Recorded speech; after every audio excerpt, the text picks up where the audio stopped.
오늘 말씀의 제목은 진리를 붙잡으라라는 제목을 가지고 두 번째 시간 갖도록 하겠습니다. 지난주 설날 하나님의 은혜 가운데 잘 보내셨나요? 저는 이제 부모님 댁과 처가댁이 바로 봉동이라는 그 지역에 쉽게 표현하면 1차 아파트, 2차 아파트 그렇게 사십니다. 그래서 뭐 다른 곳으로 갈 곳 없이 처가댁에서 새 밤을 잤네요. 그 다음에 저희 부모님 댁에서 하룻밤 자고 왔는데 여기 목포에는 눈이 잠깐 내리다가 금방 녹잖아요. 근데 전라도에는 눈이 거의 한 20cm 이상, 30cm 이상 월요일부터 수요일까지 계속 눈이 오다 보니까 어디 나갈 수가 없더라고요. 그래서 부모님 댁에만 그냥 가만히 안전하게 있다가 왔습니다. 그리고 또 사건 사고들 보니까 막 고속도로에서 추돌 사고들이 많이 일어났다라고 하는데 그래도 건강하게 명절 잘 보내시고 이렇게 주일날 얼굴을 뵐 수 있음에 감사드립니다. 예수를 믿는 것과 아는 일에 하나가 되자라는 이 주제를 가지고 우리 교회가 지금 함께 전진해 나가고 있습니다. 그래서 예수님을 아는 것이 또한 예수로 하나 되는 것이 매우 중요한 것이죠. 그 예수님을 알기 위해서는 제가 계속누차 말씀드리지만 이 성경이 증거하고 있는 이 성경에서 말하는 예수를 우리는 반드시 믿고 알아가야 하는 줄 믿습니다. 오늘 본문에서 예수님은 자신의 정체성을 드러내고 계십니다. 내가 곧 길이다 라고 이렇게 말씀하고 계십니다. 예수님은 하나님께로 나아갈 수 있는 유일한 구원의 길인 줄 믿습니다. 이 세상에 다른 이름을 주신 일이 없고요, 다른 길을 허락하신 일이 하나님께서 없다라고 말씀하셨습니다. 그러니 오직 하나님께로 나아갈 수 있는 유일한 길은 예수님밖에 없다라는 것을 우리는 반드시 믿고 예수님만 붙들고 나아가야 될 줄 믿습니다. 또한 예수님은 진리이시다라고 드러내고 있습니다. 하나님께로 나아갈 수 있는 구원에 이르는 유일한 길이다라는 이 사실적인 것은 영원히 변하지 아니하는 진리입니다. 하나님께서 태초부터 창조하실 때부터 계획하신 그 변함없는 진리이다라는 것이죠. 그래서 예수님은 거짓이 없는 참 진실이신 그 진리 자체이십니다. 진리가 충만하신 것이죠. 그래서 예수님께서 하신 그 생각이나 말이나 행동 하나하나가 모두가 우리가 본받아야 되고 우리가 붙잡아야 될 진리인 줄 믿습니다. 그래서 우리가 이 세상을 살아가고 있지만 이 세상에서 진리를 찾는다 한다면 우리는 다른 곳에서 진리를 찾는 것이 아니라 진리 자체이신 예수님께로만 우리가 진리를 찾아야 되는 것이죠. 하지만 사탄 마귀는 진리이신 예수님과 비슷한 모습으로 우리에게 다가와서 이 진리를 왜곡시켜 버립니다. 그래서 우리는 다른 비진리를 붙잡고 살아가게끔 끊임없이 미혹하고 있는 것이 지금의 현실인 것이죠. 그래서 우리는 날마다 하나님께로 인도하는 유일한 길이시자 진리가 충만하신 예수님만을 붙들고 살아가야 되는 줄 믿습니다. 그렇다고 하면 우리는 왜 진리이신 예수님을 붙잡아야 할까요? 라는 그런 질문에 우리는 지난 시간에 이러한 답을 했습니다. 우리 다시 한번 읽어보도록 하겠습니다. 시작. 거짓을 분별할 수 있는 능력이 생깁니다. 아멘. 왜 우리가 진리가 충만하신 예수님을 붙잡고 이 세대를 살아가야 합니까? 분명히 사탄 마귀는 진리이신 예수님과 비슷한 모습으로, 그래서 우리가 진짜가 무엇인지 가짜가 무엇인지를 분별할 수 없도록 우리를 미혹하고 현혹한다라는 사실인 것이죠. 성경에서도 거짓 선지자들이 많이 일어나서 많은 사람들을 미혹한다라고 성경은 분명히 증거하고 있어요. 그리고 멸망으로 인도하는 넓은 문으로 들어가는 그 사람들은 많다라고 얘기하고 있어요. 그 얘기는 무엇입니까? 거짓에 미혹되어서 수많은 사람들이 그 거짓을 따라가고 있다라는 것을 성경은 증거하고 있는 것이죠. 하물며 생명으로 인도하는 그 좁은 문을 통과해서 좁은 길을 걸어가는 자들은 찾는 자가 적다라고 얘기하고 있어요. 이 말은 진정한 진리이신 예수님을 잘 분별하고 예수님을 붙들고 구원받는 자가 적다라는 것을 우리에게 증거하고 있다라는 것입니다.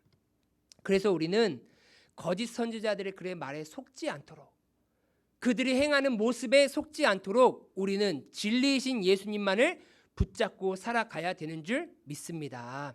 그래야 우리가 참 진실과 거짓을 성경적으로 분별하며 살아갈 수 있게 되는 것이죠. 또한 왜 진리이신 예수님을 붙잡아야 될까요? 우리 한번 다 같이 한번 읽도록 하겠습니다. 시작. 진리에 대한 부끄러움이 사라지고 담대함이 생깁니다. 아멘. 왜 우리가 진리를 붙잡아야 되냐면요, 부끄러움이 사라지고 무엇이 생긴다고요? 담대함이 생긴다라는 것입니다. 여러분, 진리는요 사람을 당당하게 만들어요. 진짜 진실은요 사람을 당당하게 만든다라는 거예요. 하지만 거짓은요, 가짜는요 항상 사람을 불안하게 만듭니다. 여러분, 우리가 왜 돈을 가지고 있어도 불안한지 아십니까? 그 돈은 진짜가 아니기 때문이라는 거예요. 그 물질은 진리가 아니기 때문이라는 거예요. 여러분, 아담은요 하나님 안에 있었을 때 참 당당한 모습을 가지고 있었습니다. 하나님이 언제 오시든지 간에, 선이시고 진리신 그 하나님이 오시든지 간에 매일같이 하나님 앞에 나아가고 하나님을 찾았습니다. 얼마나 당당했는지 몰라요. 그렇지만 그 인생 가운데 거짓인 죄가 들어오는 그 순간부터 진리이시고 참이신 그 하나님을 어떻게 해요? 멀리하기 시작합니다. 하나님이 오는 것을 두려워 떨기 시작해요. 하나님 앞에 당당하게 나아갔던 그러한 모습은 온데간데 없음을 우리는 성경을 통해서 알 수 있었던 것이죠. 그래서 거짓이 주는 것은요, 그 사람에게 부끄러움과 불안함만 준다라는 거예요. 참 진리이신 예수님을 붙잡은 사람은요 반드시 담대함이 생기게 됩니다. 그래서 우리는 참 진리이신 예수님을 믿고 섬기는 일에 담대함으로 나아가야 되는 것이죠. 내가 진리이신 예수님을 부끄럽게 여기는 그 순간 그 결과는 어떻게 되는지 성경을 통해서 한번 살펴보겠습니다. 우리 한번 다 같이 한번 읽도록 하겠습니다. 시작. 누구든지 이 음란하고 죄 많은 세대에서 나와 내 말을 부끄러워하면 인자도 아버지의 영광으로 거룩한 천사들과 함께 올 때에 그 사람을 부끄러워하리라. 아멘. 왜 우리가 진리를 붙들고 담대함을 얻어야 하는 이유가 무엇이냐면, 예수님은 분명히 말씀하셨습니다. 내가 참 진리이신 예수님과 예수님이 하신 그 말씀, 참된 기쁜 소식, 그 복음을 부끄러워하는 그 순간, 마지막 때에 예수님께서 나의 인생을 보시면서 뭐 하신다고요? 부끄러워하신다라는 것입니다. 이게 거짓을 붙들고 복음을 부끄러워하는 인생의 마지막 결과인 거예요. 예수님께서 이 말씀을 하시기 전에 상황을 한번 살펴보길 원합니다. 즉, 예수님께서 제자들을 가이사랴 빌립보라는 그 지역으로 데리고 갑니다. 그리고 그 지역에서 예수님께서 질문을 합니다. 많은 사람들이 나를 누구라 하느냐라고 이렇게 질문을 해요. 그러자 제자들이 세례 요한이라고 합니다. 더러는 엘리야라고도 얘기합니다. 또한 더러는 여러 선지자 중에 한 사람이다라고 이렇게 말을 합니다라고 얘기해요. 그러자 예수님께서 그 답을 듣고 제자들에게 질문합니다. 그러면 너희는 나를 누구라 하느냐, 누구라 생각하느냐? 그러자 수제자인 베드로가 이렇게 고백합니다. 주는 그리스도이십니다. 마태복음에서는 주는 그리스도시요 살아계신 하나님의 아들입니다라고 이렇게 고백해요. 그 고백을 들은 예수님은 참 귀하다라고 얘기하죠. 그리고 나서 그 자리에서 예수님께서 처음으로 비밀을 밝힙니다. 어떤 비밀입니까? 나는 이제 바리새인과 대제사장과 서기관들에게 고난을 받고 이제 죽임을 당할 것이다. 그렇지만 나는 사흘 만에 부활할 것이다 라고 이렇게 드디어 그때야 비로소 예수님의 부활을 스스로가 이제 증거하십니다. 제자들에게. 그러자 주는 그리스도이십니다라고 믿음으로 고백했던 그 베드로가 뭐라고 얘기합니까? 예수님을 부여잡고 항변을 합니다. 예수님이 죽으시면 어떡합니까? 그런 일은 절대로 일어날 일이 없습니다라고 이렇게 항변을 합니다. 그런 모습을 보시면서 예수님께서 하시는 말씀이 뭐예요? 베드로를 꾸짖습니다. 그러면서 너는 하나님의 일을 생각하는 것이 아니라 사람의 일을 생각하는 자로다라고 이렇게 얘기를 합니다. 그 말씀을 하시면서 이제 제자들에게 하신 말씀이 이 말씀입니다. 무리와 제자들을 불러 이르시되 누구든지 나를 따라오려거든 자기를 부인하고 자기 십자가를 지고 나를 따를 것이니라. 누구든지 자기 목숨을 구원하고자 하면 잃을 것이요 누구든지 나와 복음을 위하여 자기 목숨을 잃으면 구원하리라 라고 이렇게 예수님께서 말씀하시는 거예요. 즉 예수님을 믿고 따라가야 하는 제자들은 어떤 삶을 살아가야 되는 거예요? 자기를 부인하고 자기 십자가를 지는 삶을 살아야 되는 거예요. 근데 자기 부인과 자기 십자가를 지는 그 삶 과정에는 어떠한 일이 따르냐면요, 고난과 고통이 따른다라는 거예요. 하물며 자기 목숨까지도 잃을 상황이 도래할 수도 있다라는 것을 지금 예수님께서는 말씀하시는 것이죠. 그러면서 뭐라고 얘기하고 있어요? 복음을 부끄러워하지 아니하고 복음을 위하여 자기 목숨을 어떻게 해요? 내어놓으면, 그 진리를 붙들고 살아가면 어떻게 해요? 구원하리라라고 예수님께서 말씀하신 거예요. 이 말씀을 하신 다음에 우리가 아까 읽었던 38절에서 음란하고 죄 많은 세대에서 라고 이렇게 얘기하면서 너희가 나와 내 말을 부끄러워하면 예수님도 다시 오실 때에 그 사람을 뭐 한다고요? 부끄러워하겠다라고 이렇게 말씀하고 있는 거예요. 여러분, 음란하고 죄 많은 세대에서 예수님을 부끄러워하면 안 된다라고 분명히 예수님은 말씀하고 있어요. 음란하고 죄 많은 세대는 어떤 세대입니까? 우상을 섬기며 죄악이 만연해지고 예수님을 참 진리로 인정하지 않는 그러한 시대, 그러한 곳에서, 그러한 상황 속에서 무엇을 부끄러워하면 안 된다고요? 진리신 예수님과 그 예수님이 하신 그 말씀을 부끄러워하면 안 된다라는 거예요. 그럼 어떻게 해요? 내가 예수 믿는 것에 담대하셔야 되는 거예요. 할렐루야. 내가 예수님을 믿는 것에 대한 복음을 선포하는 것에 담대해야 된다라고 예수님은 우리에게 가르쳐주고 있는 것이죠. 결국 예수님과 예수님이 하신 말씀을 부끄러워한다라는 것은요, 참 진리이신 예수님을 부인하는 자로 예수님께서는 여기신다라는 거예요. 여러분, 우리는 이 예수님의 경고를 우리는 잘 인지해야 될 줄 믿습니다. 그리고 교회 안에서는 예수님 말하고 예수님 찬양하는 것은 그리 어렵지 않아요. 하지만 여러분, 세상에서 예수님 증거하고 예수님이 하신 말씀을 선포하며 살아간다라는 게 쉬운 일입니까? 그렇지 않다라는 거예요.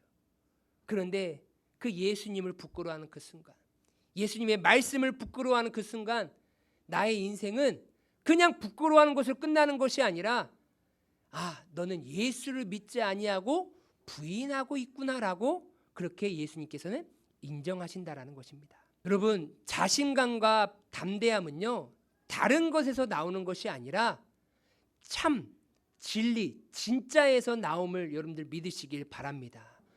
그래서 우리는 그 진짜 진리를 붙잡아야만이 그 담대함이 우리 가운데 생겨난다라는 거예요.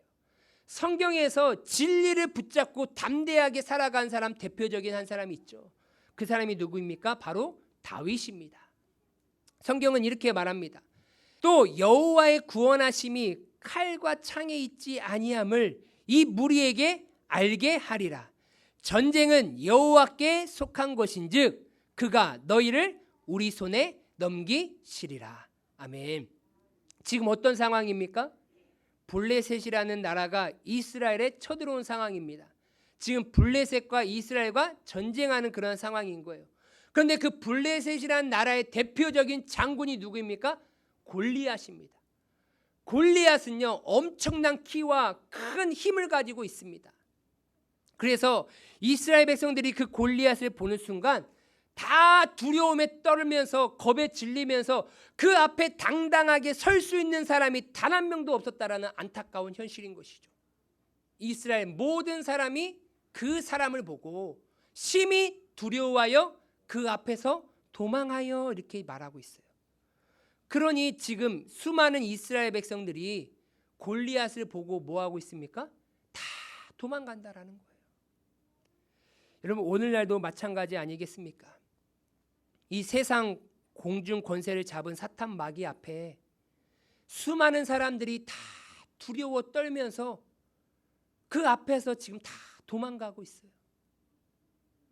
진리를 외치고 진리를 수호하고 진리를 붙잡고 진리를 부끄러워하지 아니하고 담대히 선포하는 자들은 온데간데 다 사라져가고 그 세상 가치에 두려워서 벌벌벌 떨면서 다 뒤로 물러가고 있는 현실 아니겠습니까?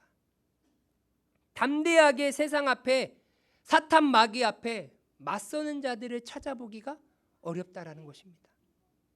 하지만 다윗은 골리앗 앞에 그 누구보다도 당당하게 맞서 있습니다. 다윗이 골리앗보다 더 강력한 무기를 가지고 있기 때문에 그 앞에 서 있었던 것이 아니라는 거예요. 다윗이 이렇게 고백하죠. 제가 저 골리앗과 싸우겠습니다. 그러니 사울이 뭐라고? 너는 아직 어리다. 싸울 수 없다라고 얘기합니다. 하지만 다윗은 당당하게 골리앗 앞에 섭니다. 그러자 사울이 다윗에게 자기가 입던 군복과 갑옷과 칼과 방패 모든 무기, 싸울 수 있는 모든 무기들을 다 입혀줬어요.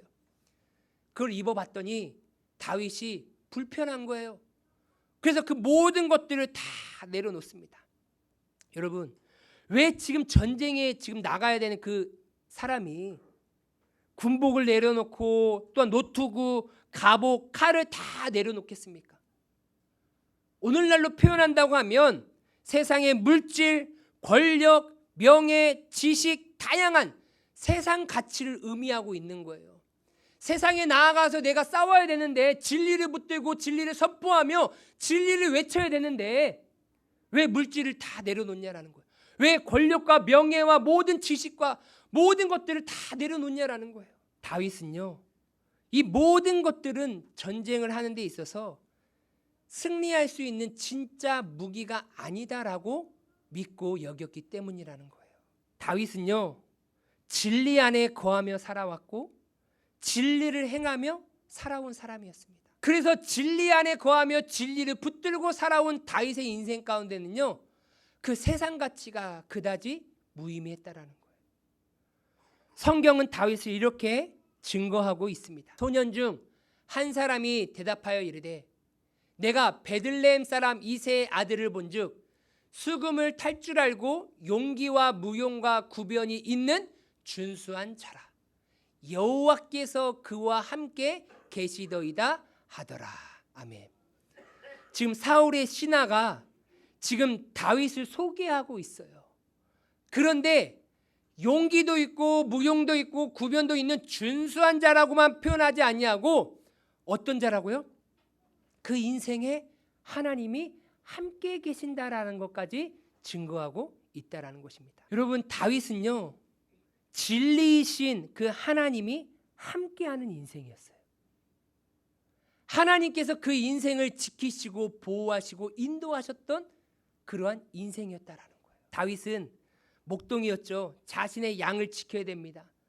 그런데 곰이 나타나거나 사자가 나타나면 어떻게 합니까? 다윗이 자기 스스로가 고백합니다. 양을 물고 가면 그 사자나 곰을 쫓아가 가지고 그 사자나 곰을 찢어버린다라고 얘기하고 있어요. 여러분, 지금 다윗이 골리앗 앞에 섰을 때도 청소년이었습니다. 여러분, 아무리 청소년이나 할지라도요, 그 사자를 이길 수 있는 힘이 없습니다. 그런데 어떻게 그 곰과 사자를 찢어 죽일 수 있겠습니까? 누가 함께 했기 때문이라는 거예요? 하나님이 그 인생과 함께 했기 때문인 줄 믿습니다. 다윗이 어떠한 능력이 있고 뭐 근육질이라서 당당하게 사자의 입을 찢을 수 있고 사자를 죽일 수 있는 힘이 있는 게 아니라 그 진리이신 전능하신 하나님께서 그 위기 때마다 다윗과 함께 하심으로 인하여서 그 위기를 헤쳐나갈 수 있도록 은혜를 허락해 주신 줄 믿습니다. 군복, 투구, 갑옷, 칼 같은 유한적인 그 비진리가 다윗을 지켜줄 수 없는 것입니다.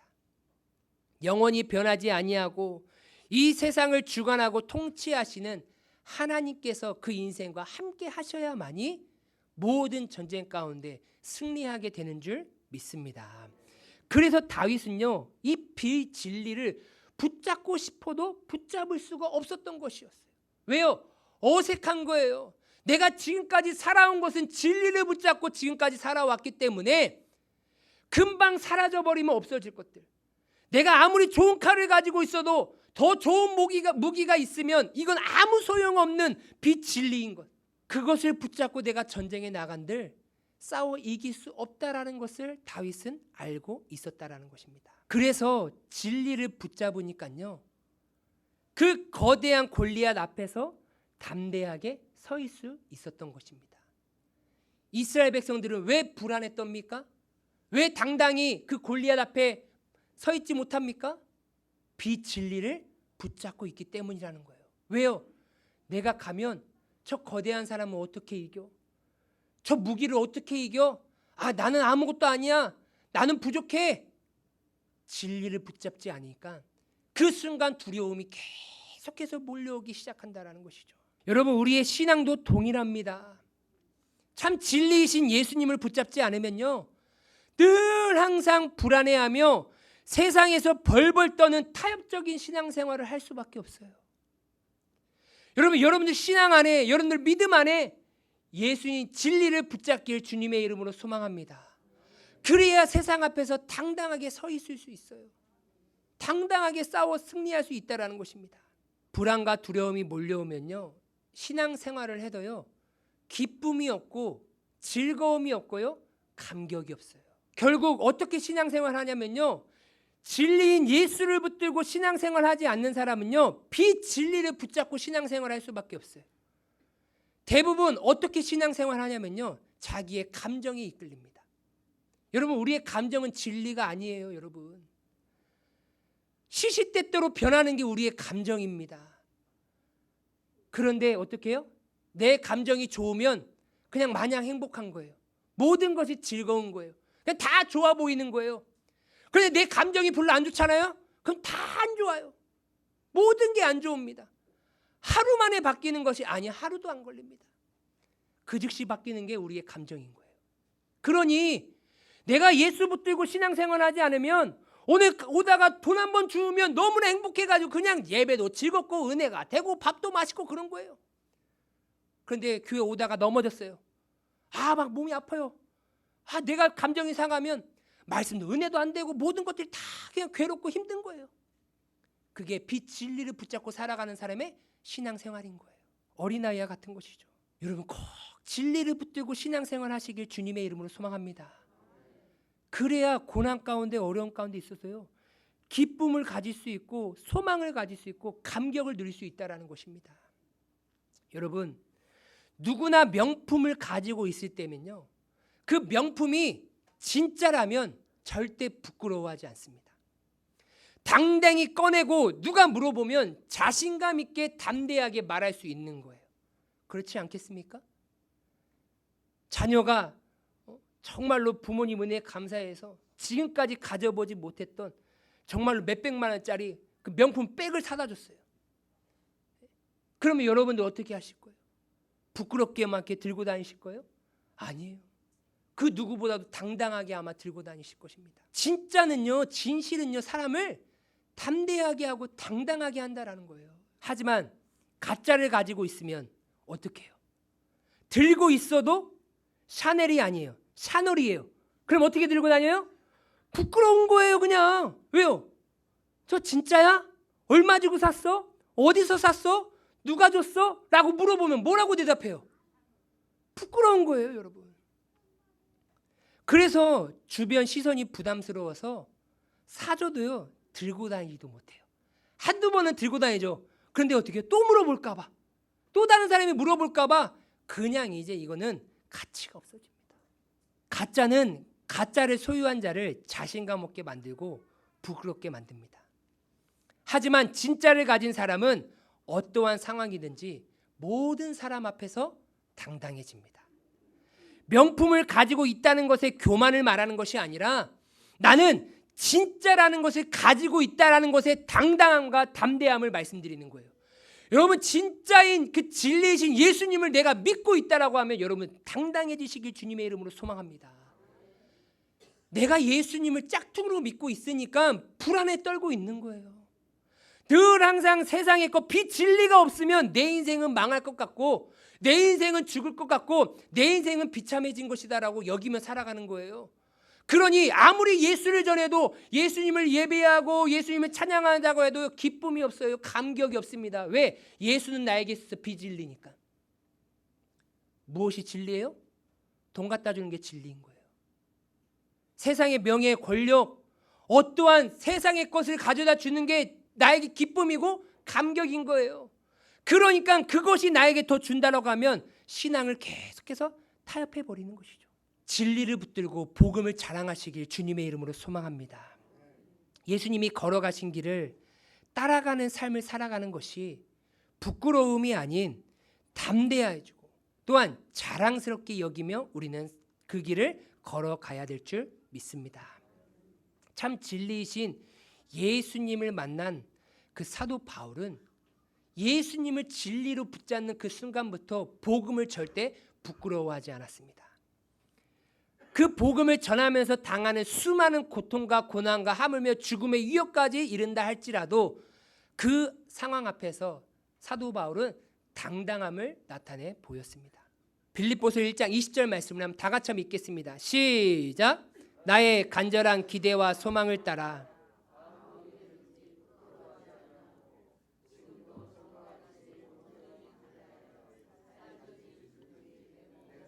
그리스도가 존귀하게 되게 하려 하나니. 아멘. 나의 간절한 기대와 소망을 따라 참 진리를 붙잡은 자가 아무 일에든지 부끄러워하지 아니하고 어떤 상황이든지 간에 그 복음에 대한 그 자부심을 부끄러워하지 아니하고 지금도 전과 같이 온전히 담대하여.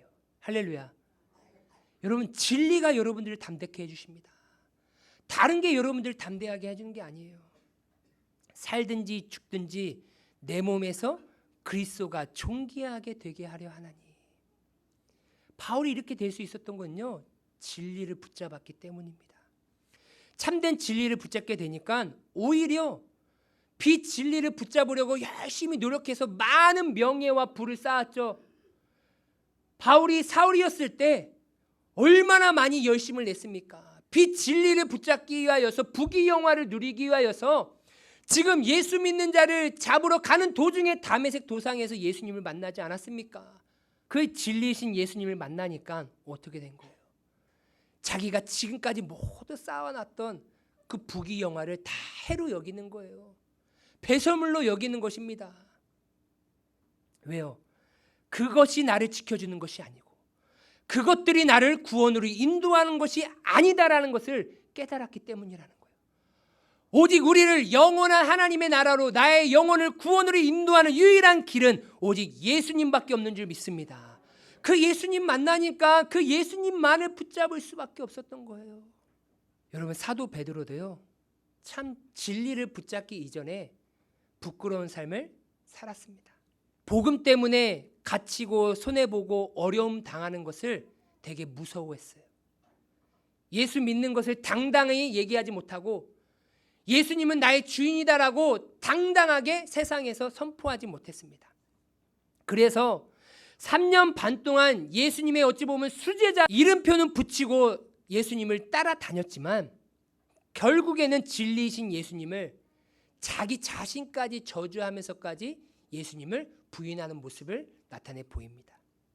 하지만 예수님께서 말씀하신 그 성령을 받고 예수님이 어떤 분이신지를 정확하게 인지하고 예수님을 붙잡으니까 사도 베드로가 완전 뒤바뀌기 시작합니다. 우리 한번 다 같이 읽겠습니다. 시작. 만일 그리스도인으로 고난을 받으면 부끄러워하지 말고 도리어 그 이름으로 하나님께 영광을 돌리라. 아멘. 이게 베드로가 할 말이겠습니까? 그리스도인으로 고난받을까 봐 예수님을 3번 부인한 사람이에요. 그랬던 사람이 뭐라고 얘기하고요? 그리스도인으로 너희가 고난을 받으면 부끄러워하지 말아라. 그리고 창피하지 말아라. 도리어 그 진리이신 예수님의 이름으로 하나님께 영광을 돌리라라고 이렇게 얘기하고 있어요. 그 얘기는 무엇입니까? 부인했던 삶을 회개하고 지금은 그 누구보다도 진리를 붙들고 그 누구보다도 부끄러워하지 아니하고 담대히 살아가고 있기 때문에 이렇게 선포하고 있는 줄 믿습니다. 진리를 모르면요, 누구나 다 도망가게 되어 있어요. 하지만 진리를 알면 내가 거꾸로 순교당한다 할지라도 담대히 예수 그리스도의 복음을 붙잡고 선포하며 살아가게 되는 줄 믿습니다. 한번 나의 삶을 되돌아보길 간절히 소망합니다. 지금 나의 삶은 어떻습니까? 참 진리이신 예수님을 붙잡고 지금 살아가고 계십니까? 우리는 진리를 붙잡지 않아서 복음을 부끄러워하고 복음의 가치를 모르고 세상의 것과 쉽게 복음을 바꿔버리고 신앙생활이 기쁨과 감격이 아닌 억지나 형식이 될 때가 있다라는 거예요. 억지와 형식은 비진리를 붙잡는 자의 모습입니다. 하지만 진리를 붙잡는 자는 반드시 기쁨과 감격이 있는 줄 믿습니다. 우리 한번 다 같이 한번 읽도록 하겠습니다. 시작. 참 진리이신 예수님을 붙잡은 자는 신앙생활이 괴로움이 아니라 감격입니다. 참 진리이신 예수님을 붙잡은 자는 복음이 부끄러움이 아니라 담대함입니다. 아멘. 여러분, 진리는 우리에게 괴로움이 아니라 감격을 주는 줄 믿습니다. 진리는 우리를 부끄러움으로 인도하는 것이 아니라 당당함으로, 담대함으로 세상 앞에 맞설 수 있는 힘과 능력을 주심을 믿으시길 바랍니다. 그래서 진리이신 예수님을 붙잡은 자들은요, 더 이상 세상 인기에 열광하지 않습니다. 세상의 그 비진리에 연연하지 않는다라는 거예요. 진리를 알고 품는 자들은요, 하나님 앞에 인정받을 만한 일에 열심을 내고 열광한다라는 거예요. 여러분, 우리는 하나님의 기쁨이 되고 하나님의 영광이 되는 그 일에 열심과 열광을 내야 될 줄 믿습니다. 교회를 건강하게 세워나가고 교회를 영적으로 부흥시켜 나가는 일, 또한 성경적으로 가치관으로 세상에 전파하는 일, 모든 민족과 열방 가운데 죽어가는 수많은 영혼들에게 하나님의 복음을 전하는 그러한 선교의 구제의 사역을, 그 일을 감당하는 일, 또한 다시 오시는 그 예수님을 소망하고 바라보는 그 일에 우리는 열심과 열정을 내야 될 줄 믿습니다. 특별한 사람만이 그 일을 감당하는 것이 아니에요. 하나님의 일은 우리의 능력으로 하는 것이 아니라 하나님의 일은 하나님께서 스스로 이루어 가심을 믿으시길 바랍니다. 하나님이 택한 이스라엘 누가 지킵니까? 다윗이 지키는 것이 아니에요. 하나님이 스스로 다윗과 함께 하셔서 하나님께서 지켜가신다라는 것이죠. 여러분, 몽당 연필이죠. 다 쓰다가 남은 어찌 보면 쓸모없는 연필입니다. 그렇지만 이 몽당 연필 같은 우리의 인생이다 할지라도 이 몽당 연필이 어떤 손에 붙잡히냐에 따라서 다르게 쓰임받는다라는 거예요. 여러분, 작고 보잘것없지만 이 몽당 연필이 훌륭한 시인의 손에 붙잡히면 훌륭한 시가 나온다라는 거예요. 또한 뛰어난 교수의 손에 붙들리면 뛰어난 논문이 작성이 되어집니다. 또한 뛰어난 화가의 손에 붙들리면 세상이 감탄할 만한 엄청난 그림이 그려지는 도구로 쓰임 받는다라는 것입니다. 여러분, 내가 지금 비진리인 세상의 것을 얼마나 가지고 있느냐, 내가 얼마나 똑똑하냐, 얼마나 능력이 있느냐, 얼마나 건강하냐, 많은 경험이 있느냐, 그것은 우리 사람들 사이에는 중요할 수는 있겠지만 하나님께는요, 그다지 중요한 게 아니에요. 하나님이 필요하다면 죽은 자까지도 살리셔서 하나님의 일을 이루어 가심을 믿으시길 바랍니다. 어리석은 자를 지혜롭게 하셔서 하나님께서 하나님의 일을 이루어 가시는 줄 믿으시길 바랍니다. 그분이 하나님이십니다. 그럼 뭐가 중요합니까? 지금 나의 인생이 누구의 손에 붙들려 있느냐가 중요한 거예요. 몽단 연필같이 부족한 나의 인생이 지금 누구에게 붙들려 있느냐가 중요한 것입니다.